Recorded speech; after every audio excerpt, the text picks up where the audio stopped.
In this video, you will learn what are various ways to troubleshoot your Netgear Range Extender device EX5000, AC1200 in case if you are unable to connect to your mobile or faces an error, or maybe a weak signals. The first thing that you can do is try rebooting your Netgear Range Extender and your router. Second, if this does not solve the problem, then try factory resetting your Netgear Range Extender. Or set up your Netgear Range Extender again. The third thing that you can do is make sure that you are using the latest firmware version on your Netgear Range Extender. If you do not know how to update firmware, watch one of our videos on it.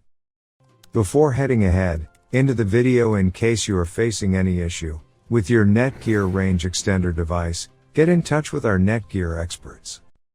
Thanks for watching our video, and do not forget to like, share, and comment on the video, so that you never miss any video from our channel.